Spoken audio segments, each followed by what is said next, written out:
Galamsey. You know, in the heat of the campaign,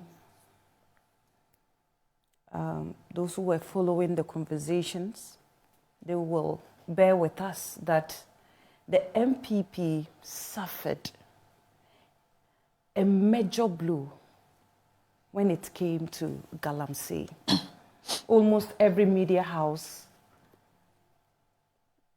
would drown our conversations. Whatever submission we make, they find a way to drown it. Nothing we said made sense to the Ghanaian nor any media house. No media house was ready to listen to our story nor help us fight the canker. We, during the campaign, declared Galamsey as a social canker. We saw the need not to politicize it and still do not see the need to politicize the fight against Galamsey. Because we all want a good environment for ourselves and for our children and our children's children. And so, yes, we are all going to support the current party or the current government to fight Galamsey head-on. We all want to do away with it. Nobody wants to discuss this again in the next elections. No, we don't want to do that. I have always said that the MPP, as a political party, will always put Ghana first before anything. And so, to have my sister today make submissions like we should do our politics devoid of, insults or things that doesn't really represent the soul and spirit of Ghana. I think that conversation should be had in-house first, because within their house, that is where the whole thing started from. That is where we started hearing the babies with sharp teeth coming from. And so I think that discussion should start in-house, and when it comes out, everything will be good. That's where what started from. This politics of insults. Insults and, just... It started from blatantly. Oh, yes. That's why I said everything has a history. Where did the children with sharp teeth come from? Came from them. It doesn't matter where you came from. Okay. That is why I'm saying that as much as possible, that discussion should be had in-house before it comes out. No, my question is the babies with sharp teeth tag, that tag is telling you that it means that policies of insults started with them? At least it tells us where it's coming from and who said that and why the person said that. Okay. That is why I'm saying that discussion should be had in-house first. Now, let's go back to Galamsey. In fact, hadn't it been the fight of Galamsey, we would still have our gallant 8 with us today.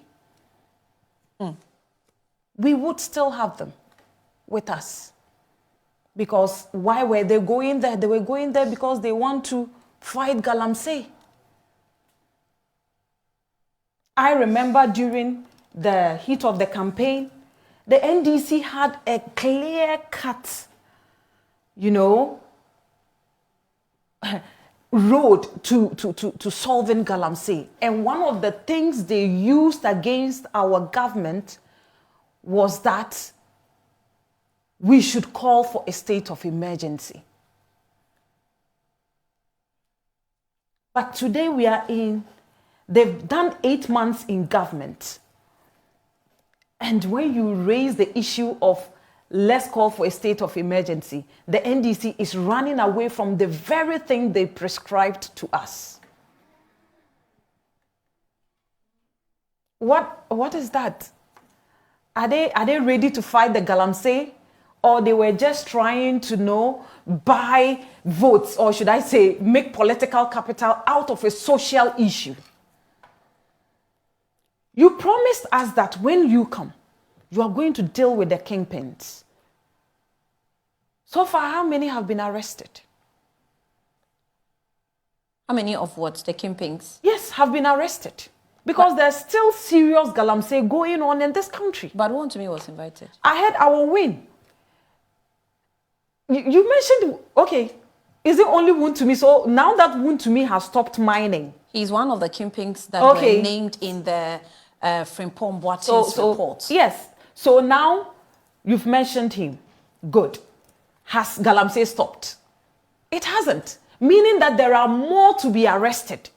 Yes. Isn't it? So why are you not arresting them? We just heard that our win, something is going on there. What's going on there? You didn't hear? No. Okay. I heard there is one Chairman Kutu. And that he was found to be doing Galamsey. Why is nobody, why are they not arresting him? Why are they not also inviting him? Why are they not also, putting him through the same, process that they put Wound to me? Why are they not doing same? I don't understand. Yeah, it's the same with me here. I still don't understand why they have decided to let go of their own. Yes, I don't understand. Because if you claim you are going to invite and arrest the kingpins, and you have arrested only Wound to me, but still we have Galamsey going on in this country. Oh, who are you deceiving? You are not fighting anything. What about the repeal of the law? Why are they not repealing the law? Why is it that they are backtracking on everything they said they are going to do? They said they'll be using AI to solve Galamsey. Where is the artificial intelligence they are talking about? I can tell you for a fact that there is no single initiative that the NDC is doing currently that the MPP did not do.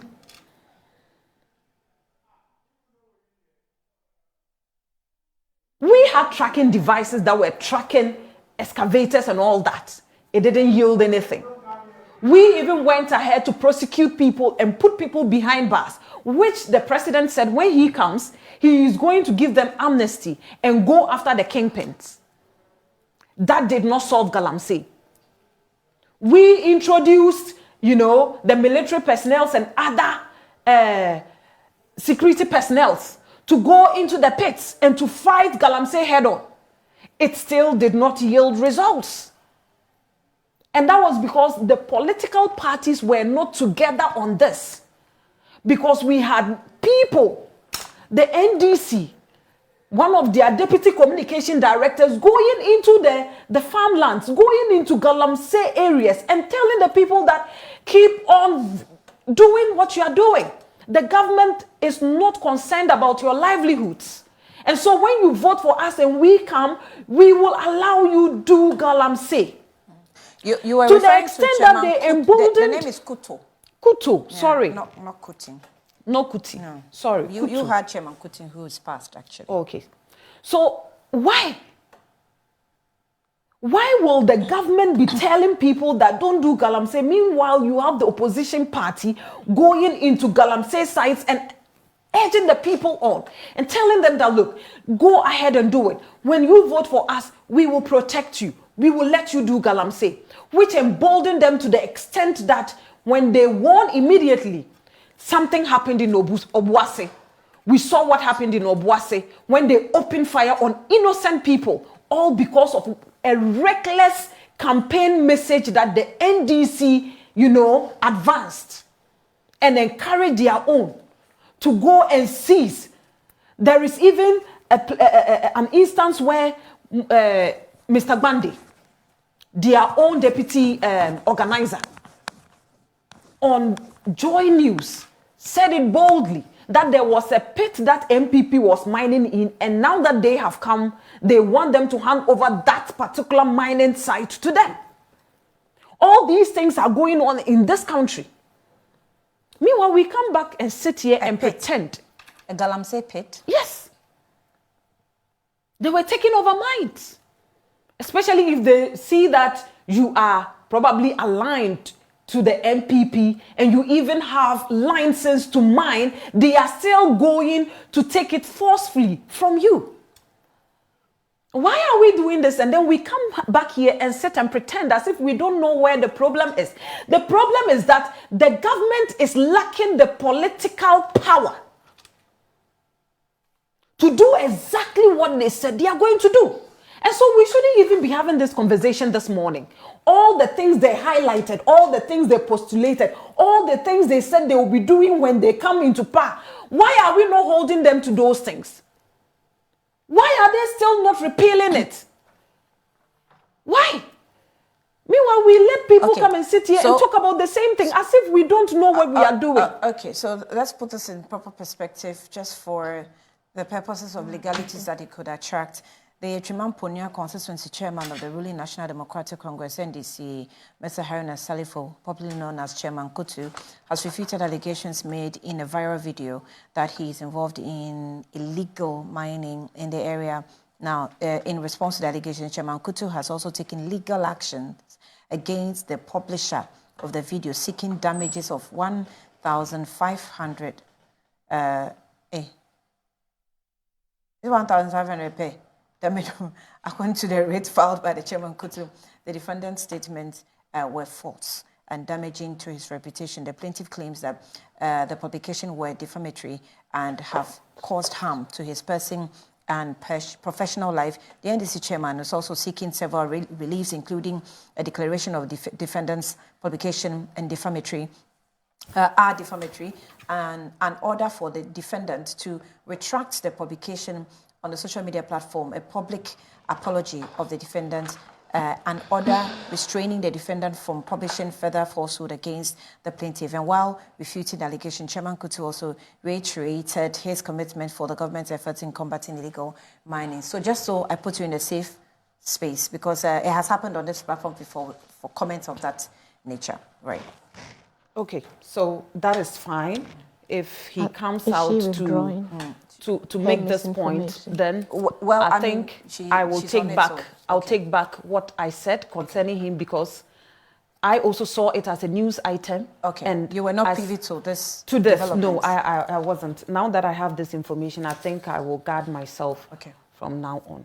But that is still not to say that the NDC is not into Galamsey. Look, we were told and we saw videos where drip machines that the former administration acquired for all municipal, metropolitans and district assemblies to use as part of, inner roads project and other things. Some people were using them